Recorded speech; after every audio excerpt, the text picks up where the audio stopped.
little update on the Yamaha XT250. It's been a long time since I've done any videotaping. Number of items that I put on this bike. Let's see. First of all, if we go down here, I put on a Moose Racing skid plate, which is X250 specific. It's pretty durable. I've already taken it off-road, bashed it up a bunch of times, and had rocks thrown off of it. It's really pretty good.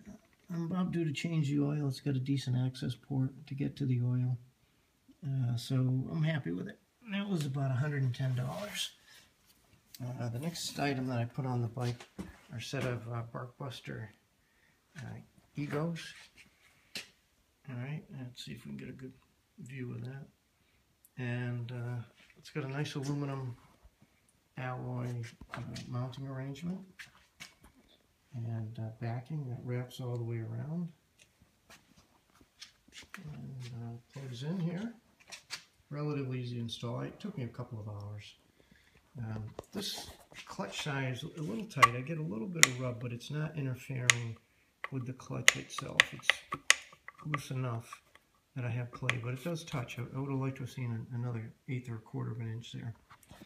I don't have that problem on the brake side, and the difference is the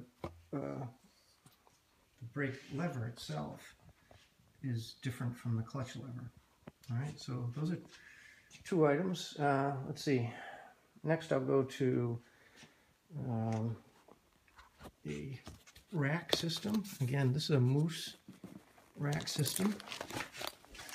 Take a look at what I did here.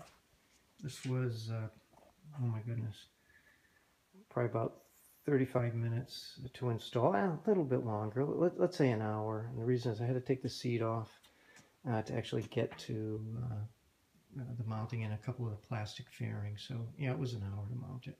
But it fit right on. One little tight spot on the exhaust manifold, or the exhaust heat shield. It's very tight, maybe even just a little bit of contact in there, but not bad. Nothing that's going to cause any problem. Let me tell you, Moose does make some pretty rugged stuff. And I got an Ogio fanny pack here, tail pack. Happy with that. And then I got this nice Wolfman mini enduro pack. Put on the tank bag, and this has some pretty decent storage. I'm real happy with it because the bike is so small. Because the bike is so small, it can't take anything larger. All right, so for example, I got a Ducati over here with a Nelson rig, and I tried to put that on this bike just to get a sizing. Oof, it totally dominated it, and that's not a big Nelson rig unit.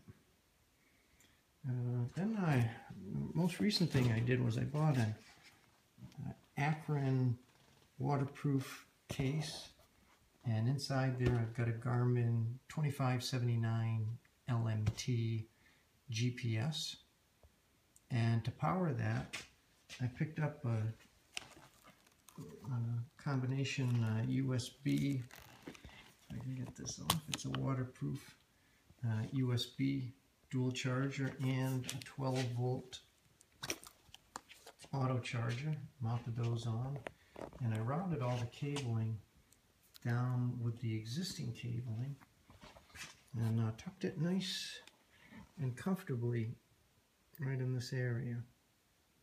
So that was a completed activities that I've done on the XT. I've had it off-road. It's a fantastic little bike, and as soon as I start recording some of my trail rides, I'll post them. Now I've got the bike rigged so I can actually do that with the power outlets.